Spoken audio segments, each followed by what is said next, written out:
My name's Rosa, and today we're going to be diving into a profit and loss statement. I know it's the most exciting topic here in running a business, and we are going to do a dissertation Q&A, a complete breakdown on profit and loss statement in real estate. So we're going to break down the cost of sale, we're going to break down fixed expenses, we're going to talk about ratios, we're going to talk about ways and levers that you can pull to gain more profit while not substituting on value for your agent. So stay tuned and let's dive in.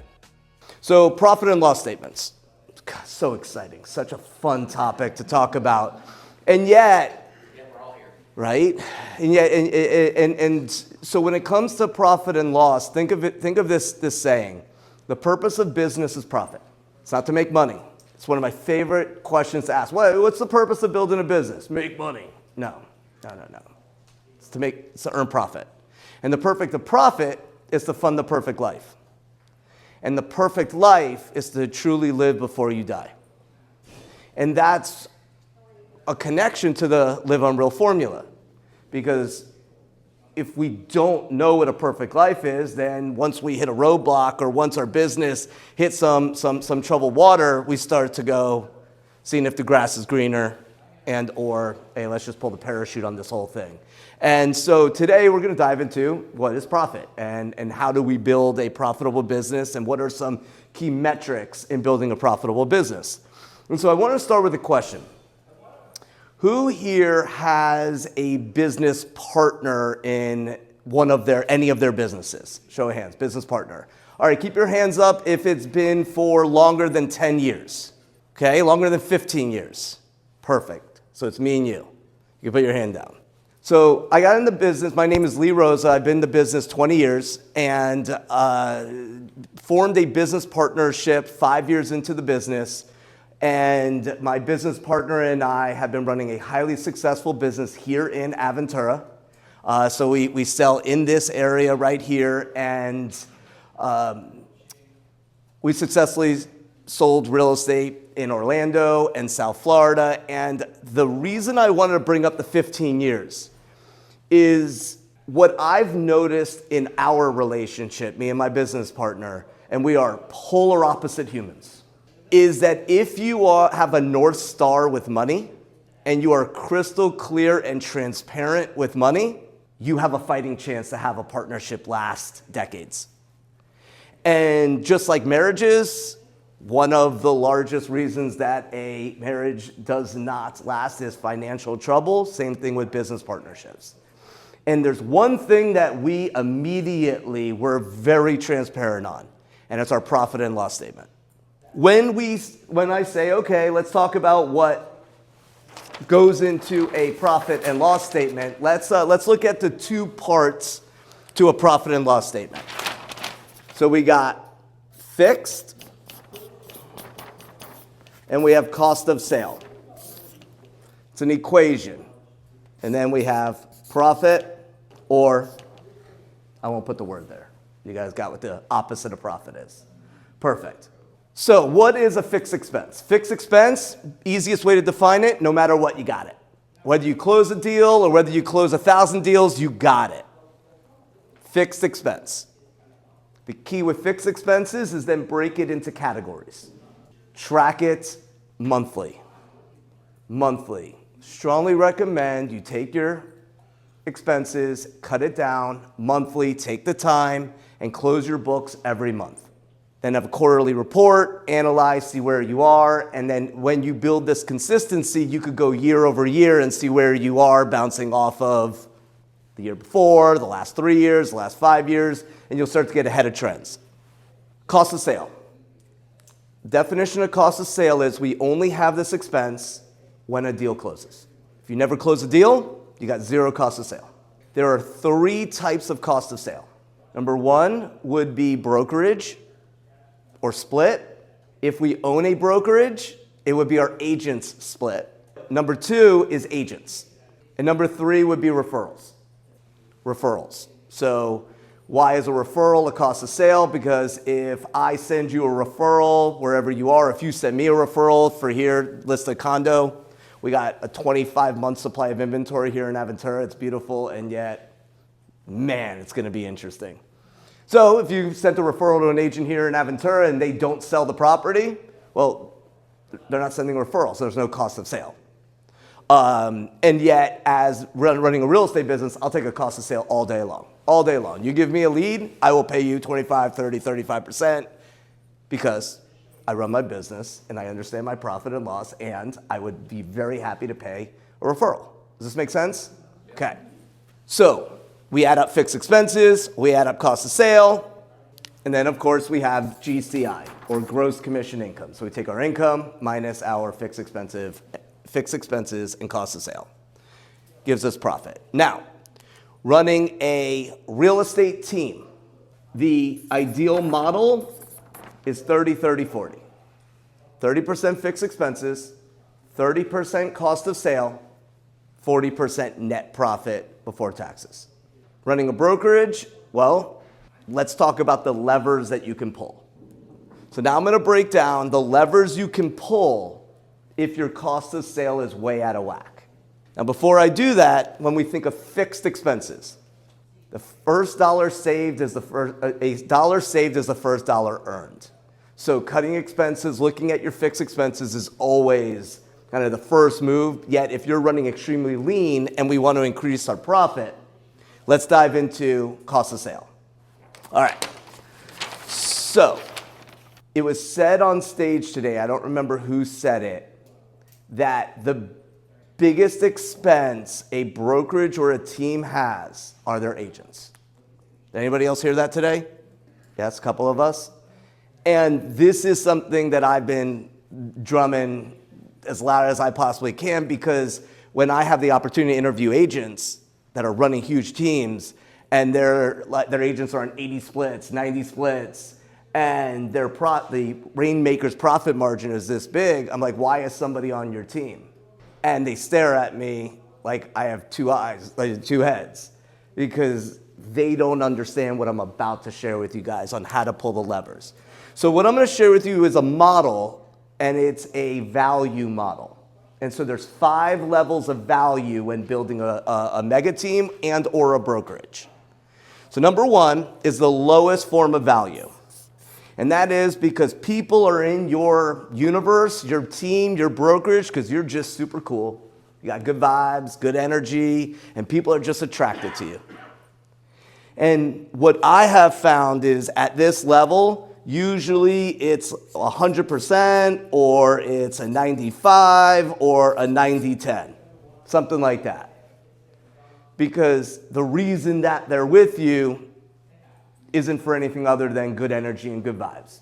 And that's 90 to the agent, 10% to the Rainmaker. Level 2 is we have specialized skill. Specialized systems. We got a great listing presentation. We can teach you how to prospect. We got models that we can pour into you. We have listing packets. We have buyer packets. Is this making sense that it's a little bit more value? Yeah. And so this is where you'll start to see 80-20s, where the brokerage or the team's getting 20% and the agents are on maybe even a 70-30 you'll see here. But here's the obstacle. When they're at this level, they'll leave because they'll get what they need and they'll be like, oh, hey, no, I want a 90-10. You're like, well, no, we got all this specialized knowledge and we have all these tools and we have all these like really cool things. They're like, yeah, I got what I need and I'm out. Which is why the threshold becomes level 3. And level 3 is operational support. We just talked about that with the concierge program that you guys have. This is the game changer. When our operation, when our business is able to give people time, the game changes. And so there's a model that the 80-20 principle, and the 80-20 principle says that if you stay focused in your big rocks, you're able to achieve any of your goals. And so in this case, there's 5 activities that a professional real estate agent should focus on. And if they spend 80% of their time doing these 5 activities, I'd say any agent can earn 6 figures plus as a brand new agent and just stack it on top of that. And the 5 activities are this. Number 1, practice and role play. Learn what to say, get really good at what to say, get comfortable in what to say. So when a prospect says this, you go, I am so glad you brought that up. Number 2, generate new leads. In other words, focus on speaking to people you don't know. Number 3, follow up on leads. Anyone here heard 80% of our appointments should come from follow-up? Yeah, so that is number 3. Number 4, go on appointments. And number 5, negotiate contracts. We should be doing 80% of our day doing these activities. And if you bring on new agents into your world, if they're spending 80% of their day doing these activities, well, if they don't have appointments or if they don't have anything to negotiate, what could they be doing 80% of their day? Practice and role play, generate leads, following up on leads. And so in our organization, or in this number 3 is, we're taking everything else off their plate. I mean, we're talking, they set an appointment, as long as they're following the model, which is, in our real estate team, is they fill out a pre-qualification sheet, which is a standard dialogue that we've been using for decades. And if they miss one of those questions, we don't go to the second phase. But phase 1 is you ask 100% of the questions, write out the answers, turn it into operations, and operations will do a CMA for them. Get the listing packet ready. They set a buyer consultation. Well, we'll make sure that the room's available for them to do the consultation. After the consultation, they'll say, here's the 6 homes that we're going to show. Our operations will schedule the showings. We're giving time back. This now, 50-50, 60-40, us, the rainmaker, the broker. Why? Because go leave. Now you got a $60,000 expense of hiring an assistant. Oh, I'll just hire a VA. Good luck. You go do that. And they still got the coaching. They still have the support. They still have the help. And we got good vibes, good energy, good culture. There's one thing I haven't said yet, which is in phase 4. What do you guys think is in phase 4? Leads. Yeah. Like we can get 50-50 all day long without offering a single lead. Now, we can offer for sale by owners and expireds and mass numbers like that, but you don't have to offer any leads. And here is a kind of unwritten rule in this business. If somebody joins you because of leads, they're going to leave you because of leads. So that's why this model goes like this. We're not even talking about leads in, you're on a 50-50. No, we're going to teach you how to fish. We're going to teach you how to generate business, because my whole theory is if this is you and this is me, and we talked about this just now about helping raise the leadership lid and raise the lid of everybody. I want you to grow and build like this because I'm doing this. And I want you to build and grow inside of my organization, which is why me giving you leads isn't going to get you there. Want you to learn how to fish. I want you inside my organization, learn how to build and grow. And you have all the support here. You got a backbone. Which brings us to number 4, as we just discussed, is leads. We're offering leads, we're supplying leads, we're teaching you how to follow our system, and now we're giving you some at-bats. And this is now a 70-30, a 60-40, 50-50. And also, you can do tiers at this point where if they hit a certain threshold, everything bumps up 10%. So you're giving an incentive for them to go to a next level. And again, it doesn't need to be 10%. You can do it at whatever ratios make sense inside your world. So this is where the vast majority of rainmakers hang out, get to, hey, I got a small team, I'm building and I'm growing. And so when we come back to what is the profit or what is the budget model, it's 30, 30, which is 40% profit. Well, the cost of sale number here is where we're now able to play. Because if we're at 70-30, if we're at 80-20 or 50-50, how do we get to 30? Like, how do we now lower our cost of sale down so we can get to a 30 number if we're giving up 50% in our splits? I jumped ahead. Does everyone understand how 50% is a cost of sale and we want to try to get to 30, that we could pull a lever? All right, sweet. All right, so now number 5, which is the highest form of value any brokerage or any team can offer, and that's appointments. Straight up. You just show up. I got 3 listing appointments for you, 1 o'clock, 3 o'clock, 5 o'clock. You come in, you knock 2 out of 3 down. Next day, let's keep going. Now that could be a 5% to the agent and a salary, which means we maybe increased our fixed expenses a little bit, but we drastically dropped our cost of sale. If you can, why wouldn't it? Now there is a brokerage that played this game, and they just got bought out. They sure did. And so we're not talking about bottom of the barrel. Yeah. We're talking about folks that can crush your value proposition and that just don't enjoy generating leads. Does that make sense? Absolutely. So would this be your whole brokerage? No, this would be a killer subset of your brokerage that becomes your killers. A subset. In theory, hypothetically, in motion.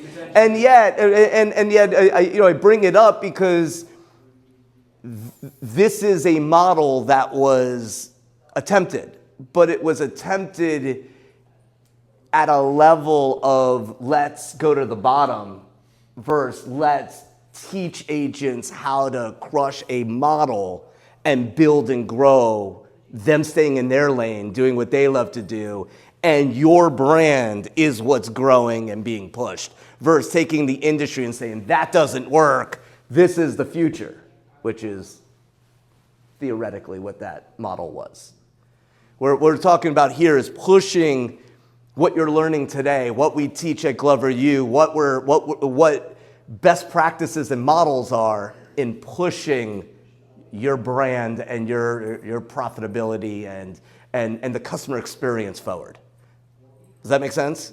That's a great question. So how do you sell the team, like an already existing team that you've had for years, to get to something like this? Because we've added all this stuff, like we have ISA, setting appointments, like pre-made thing. We'd say, hey, it's office leads, 50-50. Right. We're going to take extra 10%, so 60-40, 60 us for an ISA already set pre-made lead. Right. And they're all like giving so much pushback on it that it's crazy.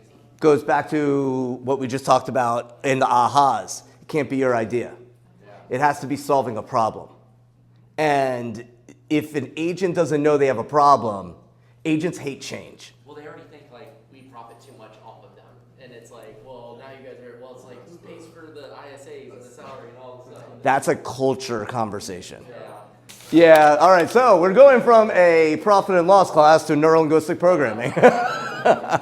And yet, we could talk about it outside, but I think that the answer, I'll share a leadership lesson I learned in running a brokerage for the last 9 years of when I first became the leader of this particular brokerage. We had 260 agents, and we made a decision, our leadership council that I was a part of and then stepped into leadership role. We made a decision. We went from 260 agents to 135 in a matter of 4 months. That was awesome. Lots of fun lessons in that. And then we built it up, and then I started hitting a friction. And one of my mentors shared this with me. For us, the brokerage, to get to the next level, it must be addition by subtraction. But what addition by subtraction means is that you have one-on-one conversations about your vision, and if they're not aligned with your vision, you build, the inmate should never run the asylum. Your purpose of your business is profit. And so if your agents don't see your vision, you have to make your adjustments to focus on profit. And so that's the best advice that I can give, is that if you are crystal clear in your vision, the path to get there, and the path is in the math, the path is in profitability, then you find the agents that see value in your propositions.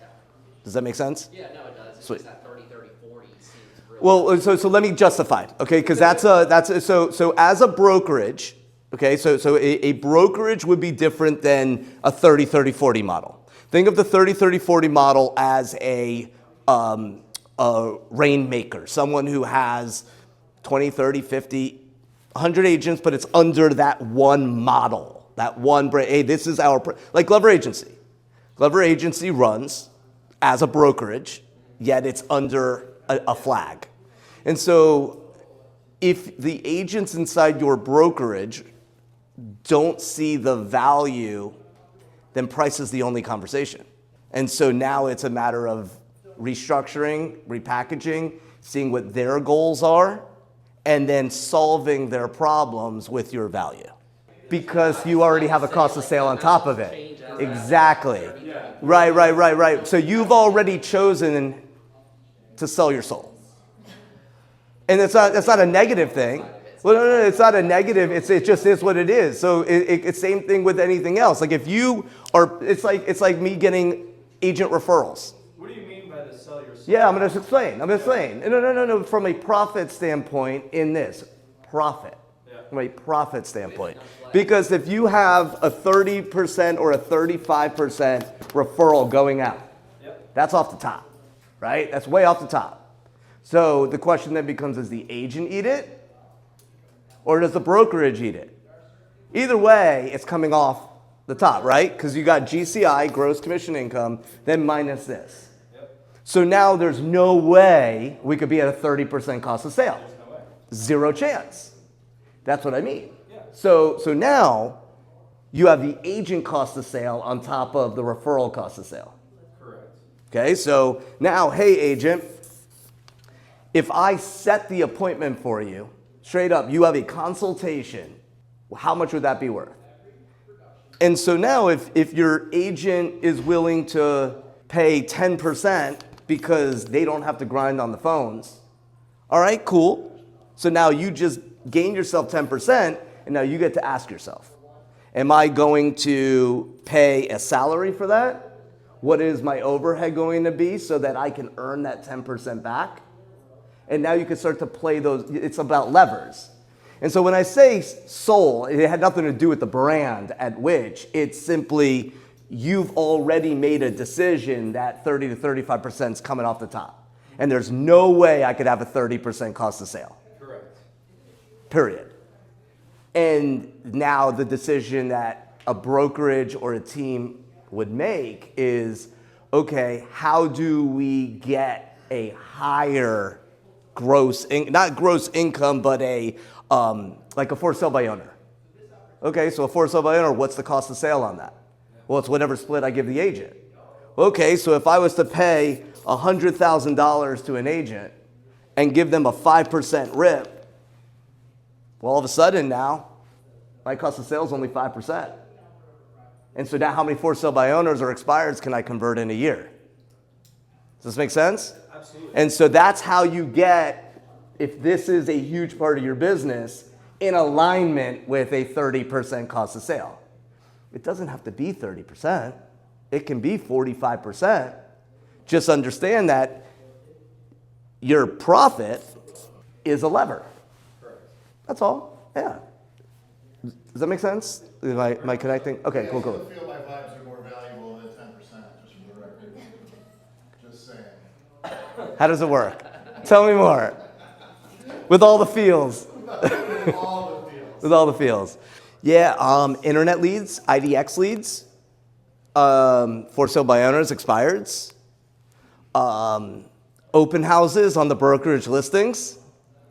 So taking the Glover U checklist of the 2-for-1 and rocking that plan. And here's what I've seen work. You teach a showing assistant model, and now that comes out of the agent side because you're giving them more time back and you're teaching that structure. And so now they're doing what they love to do. They're not spending the nights showing property. They're just doing the consults, doing the negotiations, and now you've taught them how to get more time back. So I got licensed in 2005. And I was told real estate always appreciates, everything's great, and then learned how to sell real estate, and then the market just took an adjustment. Agent count went like this, and then like this. And so as we're going into this next cycle, there will be agents who are looking for a job, and a job inside of the business and inside of your incubation. What do you think a showing agent should make, really? I think that'll be part of the conversation tomorrow, and I believe it will be based on price point. I mean, here in South Florida, my office's average price point is $650. So a percent of that is significantly different than, let's say, Cleveland, Ohio. So you think a percent versus a per door basis? I think that it is exactly. Correct. I think that it's a market by market and who the human is. Yeah. Like, I'll give you guys an example with my director of operations. She's been with us 13 years. We've asked her multiple times, would you like a bonus based off of the amount of units we sell? Said, no, I don't. I want to know what I'm going to earn, and it's okay if it's less. I just want to be boom. And that's just her. So it's such a broad question of what does the human want and how can you help their life and help them achieve their goals. Yep. That's why you have to look at all compensation. Get all the models. So let me answer that on this. And I usually start my presentations with this. There's two definitions that I think is really important. Number one is, what is a model? A model is borrowing the best thinking. There's models for everything. Models for health, models for how to drive a car, how to drive a race car, how to lose weight. Models. Borrow the best thinking. And then the second step is systems. And a system is doing the same thing every time for everybody. Do the exact same thing every time for everybody. And so when you think of a system, think of how you brush your teeth. You don't start in a different spot in your mouth every time you brush your teeth. You start in the exact same spot. When you put your pants on, you don't go, oh, today let me switch my legs. You have a system. And so you take a model and then you build systems. And so when it comes to the showing assistant, when it comes to any of these processes, the system is the value. We aren't the value. The buyer agent isn't the value. The system is the value.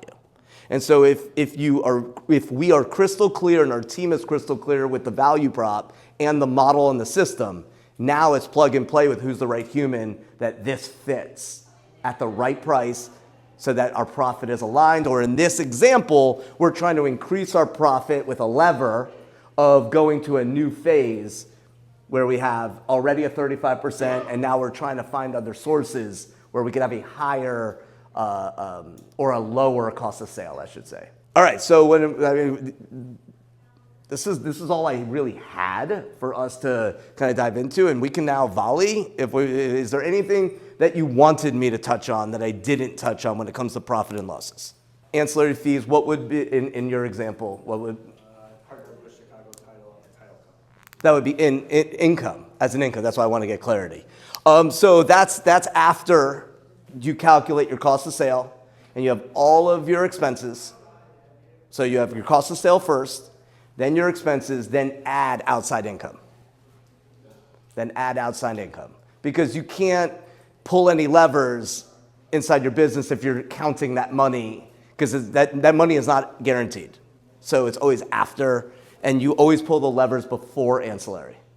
I count renting office as ancillary. It's exterior.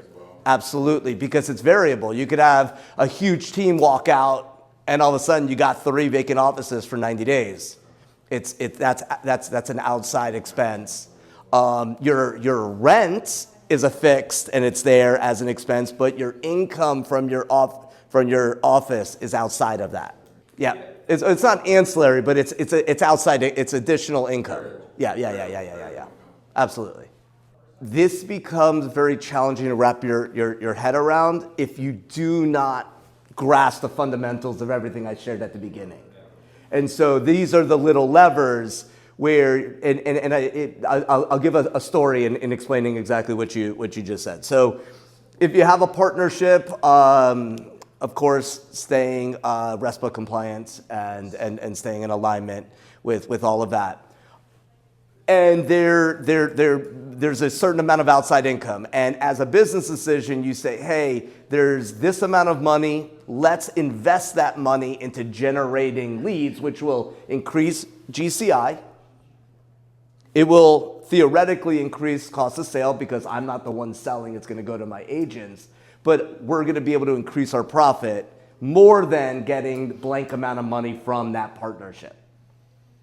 Does that make sense? I kind of said it in a circle, And that's a lever that you can pull, absolutely, where you go, hey, I'd rather not have blank come into the company, or rather a blank go to a lead source where I'll train killers and agents to build this part, and now our GCI and our cost of sale goes down because they understand this part of the brokerage is at a certain this. Absolutely.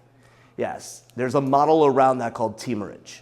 Yep, that's a fixed expense. So it would go. So the theory is. I'm going to explain. It absolutely is. I'm going to explain why I say it. I'm going to explain why it is. Okay. I understand the question. Here's why it has to be fixed. Because at the beginning of the year, you run an economic model. One of the benefits of having a coach is that when you track your numbers, you do it on your own. When you have a coach, you track and report, which means you could. So when you track any numbers, you can improve because you know where you are and you know where you need to go. When you track and report your numbers, you could exponentially improve because you're constantly under a microscope and having to report. So in this particular example, you have an economic model. In an economic model, you know exactly how many listings you need to take to hit a certain threshold. Does this make sense? Does everyone understand? Okay. So if you know that your team has to take 150 listings, and you know that photos cost $500 a listing, you budget $500 per listing over the course of the year, running a business like a business. And so just like any business, if the cost goes up, well, then we have to relook at our entire plan because the purpose of business is profit, not to just grind and do this. And so that's where we then have to take a look at. But the beautiful part of the question is that if we don't have the reins, this is how at the end of the year or at the end of a quarter you go, oh, whoa, whoa, whoa. And that's how we get stuck. I use this analogy a lot. We get stuck on I-95, locked out of our car, in our underwear. And we got nowhere to go. Can't get back in the car. And that's the beautiful part of having an economic model, knowing what our expenses are, having a buffer in all of our expenses, and then looking at it on a monthly basis, closing out. And so then you can look at it and go, well, hold on. In Q1, we budgeted that listing photos are $350. And now there's a drone, now it's $425. So let's now count $500. And then you restructure your Q2, Q3, Q4. Is that a fair answer? Yes. Yeah, that's you have to look at your year or look at last year, then budget the year based on, and if at Summit, which was in Phoenix, I did a breakout on the cost of taking a listing. And I did an entire breakdown of an exercise one of my coaches had us do, which was what does it cost to take a listing, both tangible and intangibly. And so in this case, you take 20 listings and you only sell half of them. Well, you have the expense of 20 listings. So the first thing I would do in running a team or running a brokerage is, hold on, we're not taking every listing. We're going to work on qualifying. We're going to work on the skill of qualifying because the skill of not being able to qualify is one of the largest expenses. And that's one of the blessings when I shared I got in the business in 2005, that became a sixth sense with me and my business partner. It's a skill that is very difficult to teach. And yet, as someone who's been through a market shift, or if you run a brokerage, connecting with someone that can help you see through it, like I have all my clients tracking dead deals. How many listings are you pending and how many are you closing and what is the gap? And the second I see that there's numbers and dead deals, we're having conversations around bulletproofing and how are we qualifying. My clients right now are upwards of 30 to 40%. Fall-through rate. Oh yeah. Contract. Buyer and seller agree on all terms and they do not close. Holy shit. Down here in South Florida, check this out. Down here in South Florida, the condo market has a 75% expire rate and single family at 50%, 46% here in South Florida. And I my amateur opinion is that word. I believe the skill set of the agent has slipped so much that keeping deals together, and so I'll tell you a quick story and then we'll bookend this course. I've had to tell transaction coordinators in my world, not on my team, but in my world, and agents on my team, that as a listing agent, you absolutely have to be prepared to do both sides every single time. Every time. And so me and my director of operations, we were redoing our plan of action. And we did the buyer one, and it was so much fun to do. And then we started doing the listing one, and I was like, why is this so difficult? Like, why is this so much more than the buyer side? And now again, it's my plan, and I just hadn't touched it in 9 years. And I was like getting back in. I was like, why is this so complicated? And it hit me, and I'm like, because we're bulletproofing out of all of our transactions. And so we play a game, red light, green light. And the second that something goes green to yellow, everyone's involved. And the second we start to go to red, which is, hey, loan commitment is on Monday and today's Thursday and we haven't heard anything back, it's all hands on deck. And that's red. And so we have all these mechanisms built in, but that's the answer, is that the agent who's successful isn't skilled as they should be, because, I mean, look, 2020 to 18 months ago, everyone was order takers, crushing it. How fast can you go? And then on the flip side, it's the agent really not knowing what they're doing, who's coming in, who's doing a deal here and a deal there.